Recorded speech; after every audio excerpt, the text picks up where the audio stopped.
여러분 반갑습니다. 현월 스님입니다. 오늘 신신명 7일째 수업 시간입니다. 교재 29번부터 34번까지 6구절을 살펴보겠습니다. 먼저 29번 볼까요? 일동공양 제한만상 그랬습니다.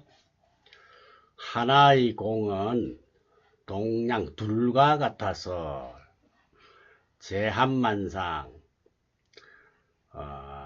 만상, 삼라만상이 가지런히 포함된다. 제자는 가지런 할 제자죠.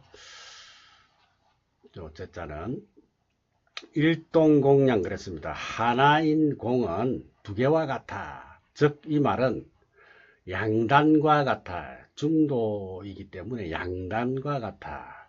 하나의 공이라고 생각했을 때 둘 다 살아난다. 중도를 이야기하는 겁니다. 두 사람이 크게 시비가 붙었어. 그죠? 사이가 아주 안 좋았어. 그런데 100년 후에는 아무 의미가 없다는 것을 순식간에 동시에 깨달았다면 저절로 마음이 풀어져서 서로 돌아볼 것 아니겠습니까? 그러면 둘 다 살아나는 것이죠.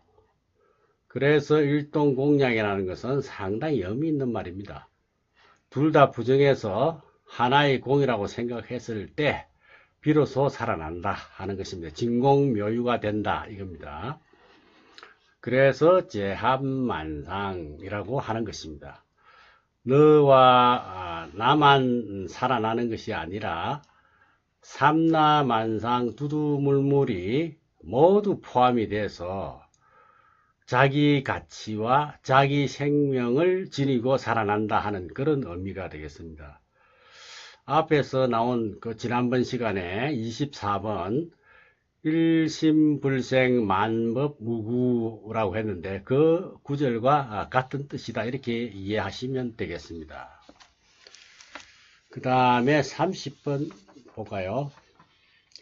불견정추 정과 추를 보지 않나니 불견 영유편당 어찌 유편당 편당이 있겠는가? 정과 추를 보지 않는데 어찌 편당이 있을 것인가 라고 말했습니다.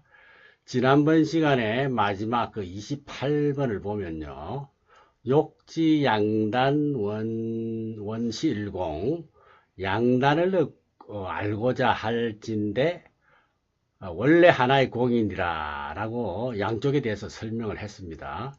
29번도 마찬가지로 일공 동양 제한만상 하나의 공은 양단과 같아서 삼라만상을 함께 포함하며 이렇게 거듭 양쪽에 대해서 지금 이렇게 설명을 하고 있는 것입니다.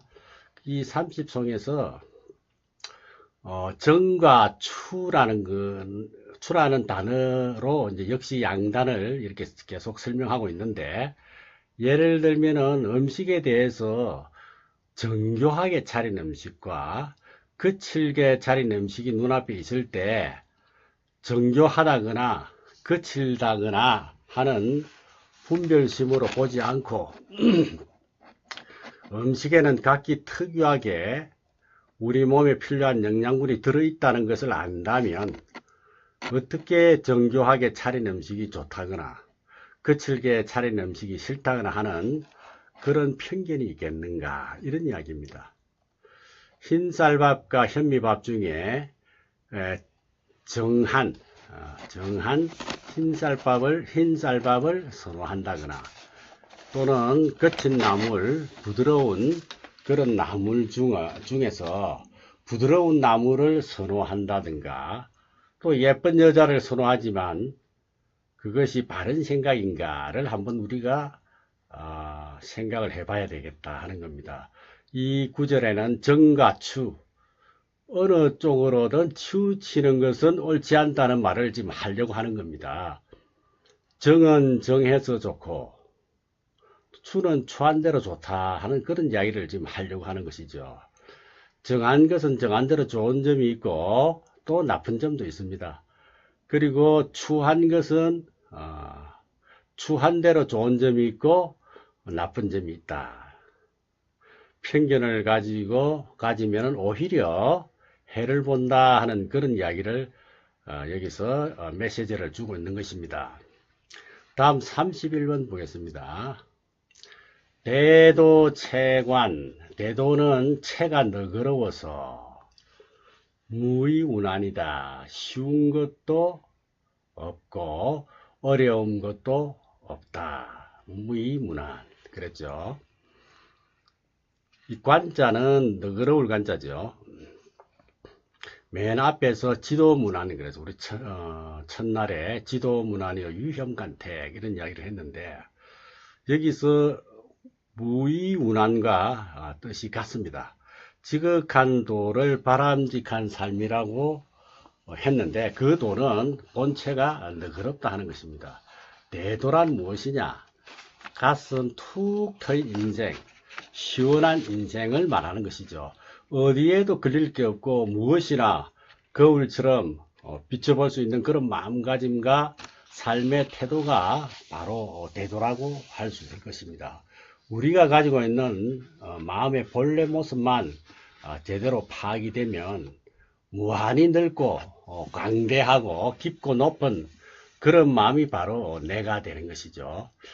내가 그 마음이 되고 그 마음이 내가 된다면 정말 본체가 한없이 너그럽고 크다는 것입니다. 그런데 그 모든 것을 수용할 수가 있죠. 그래서 모든 것을 수용할 수가 있다. 그런데 이것을 우리가 다 가지고 있음에도 불구하고 빙산의 일각도 못되게 조금밖에 수용하지 못한다는 데 문제가 있는 것이죠. 그래서 이것을 얼른 부처님의 좋은 솜씨로 캐내서 개발을 해야 내 것이 되고 또 자유자재로 쓸 수가 있다 하는 것입니다. 앞에서 지극한 도는 어려움이 없지만 여기에서는 체가 너그러워서 쉬움도 없고 어려움도 없다고 했습니다. 표현이 조금 다를 뿐이지 다른 표현이 아니다. 같은 표현, 어긋난 표현이 아니라는 것입니다. 우리의 마음은 본래 모습이 아주 너그러운데 우리가 제대로 확대해서 쓰지 못한다는 것이 큰 아쉬움이죠. 스스로 개발하지 못하면 어떻게 한다? 선지식들의 이런 가르침을 통해서 내 살림차례로 만들어야 한다는 것입니다. 이것이 우리들의 과제이고 화두다. 이렇게 말씀드릴 수 있겠습니다. 그 다음 이제 32번 한번 볼까요? 소견호의, 작은 견해로 호의, 의심을 하고 의심을 해서 전급전지, 급하게 할수록 더욱 더디어진다. 이 호자는 소견호의할 때 호자는 여우라는 뜻으로 주로 쓰는데 의심하다라는 말도 있습니다. 저 앞에서도 한번 나온 단어인데 호의라는 것은 의심하고 또 의심해서 의혹이 많다. 의혹이 마음이 확 터져버리지 못하고 뭔가 찝찝한 것이 남아있는 것이 호의다. 호의. 작은 견해로 의심을 해서 또 자꾸 급하게 할수록 더욱더 더뎌진다 이 말입니다. 급한 마음에 자꾸 급하게 할수록 더욱더 더뎌진다 이런 이야기입니다. 자, 앞에서 화두를 들어도 도대체 자기 뜻대로 안 되니까 법당 마루바닥에 이막을 찢는 그런 스님 이야기를 한 적이 있습니다. 그런 경우가 바로 이치를 모르고 급하게 하려고만 하는 것이기 때문이죠. 도대체 마음이 터지지 않는다는 것입니다. 예. 전급전지라는 말은 우리들이 공부하는 모습을 선사들이 훤히 들여다보는 그런 느낌이 아니겠는가 이런 생각을 해봅니다. 선사들의 삶과 같은 그런 힘든 삶이 또 어디 있겠느냐고요. 그런 힘든 삶을 끝내고 마음이 툭 터져버렸어. 그래서 대중을 거느리고 공부하는 모습들을 이렇게 쭉 굽어보면서 눈에 들어오는 별별 경지의 사람들을 보고 안타까운 마음에 이런 이야기를 하지 않았는가 이런 생각도 해봅니다. 그 다음에 33번 집지실도 필입사로 그랬습니다. 너무 집착하면 집지 실도 법도를 잃어버려서 필립사로야 필 반드시 삿된 길로 입 들어선다. 법도라는 것은 물 흐르듯이 자연스러운 것이에요. 이 법자가 물소자에 갈것자잖아요. 그죠? 물처럼 흘러간다는 겁니다. 그래서 너무 집착하다 보면 그만 그 이치를 잃어버리죠. 잃어버려서 삿된 길로 들어간다 하는 것입니다. 기도가 그렇고 명상이 그렇고 간경이 그렇고 참선도 그렇고 또 우리 일상사회에 나오면 돈 버는 일도 마찬가지예요. 돈 버는 일도 자신의 위치를 모르고 자기 소견대로 그냥 이렇게 하면 벌어지겠지 생각하고 무턱대고 하다 보면 결국 망하게 되죠. 전부가 그런 건 아니지만은 대체적으로 일정한 직장생활을 하고 목돈을 받을 수 있는 정도의 퇴직금을 받을 수 있으면 퇴직을 합니다. 그래서 퇴직금을 탁 받아서 사업을 하는 거예요. 대개 8, 90%는 망한다 그러죠. 그게 왜 그러냐? 필립사로다. 집지실도의 필립사로이기 때문에 그런 일이 생긴다는 겁니다. 불교는 삶을 지혜롭게 사는 방법을 말합니다. 불교가 밥 먹여주고 하는 것은 아니죠. 결국 삶의 지혜요. 불교적인 지혜와 안목으로 우리가 어떻게 삶을 영위해 갈 것인가 하는 것이죠. 그 열쇠를 부처님의 가르침과 조사스님의 가르침에서 빌리자는 겁니다. 그것이 익숙해지면 바로 내 열쇠가 되는 것이죠. 그래서 내 것이 되기 전에는 하는 수 없이 성각자의 지혜를 빌려야 한다 하는 것입니다.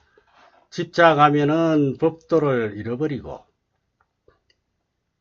반드시 삿된 길로 들어설 것이라는 이 말은 공부하는 이야기도 되지만 장사나 사업하는 또는 사람 관계에서도 필요한 이야기가 된다. 그래서 인생에 해당되지 않는 것이 없다. 집지실도요. 필입사로 이 구절이 많이 와닿습니다. 그 다음에 마지막 34번 한번 보겠습니다. 방지자연 놓아버리면 저절로 그러함이니. 여기서 자연이라는 것은 우리가 말하는 자연, 대자연 이런 자연으로 뜻하는 것이 아니고 여기서는 저절로 그러함이다 이렇게 해석을 해야 될 것 같습니다. 채무거주라. 자체가 가고 머뭅이 없다. 자, 조금 전에 말씀드렸듯이 여기서 자연 현상을 두고 하는 말이 아니고 저절로 그렇다 하는 말입니다. 그래서 저절로 그렇다는 말은 가만히 놔두면 물 흐르듯이 우리가 흘러간다는 것이죠. 물 흐르듯이 모든 삶의 모습들이 그냥 흘러가게 돼 있다. 체는 우리의 심체를 말하죠. 삶의 본체는 가고 머무는 것이 없다 그랬습니다.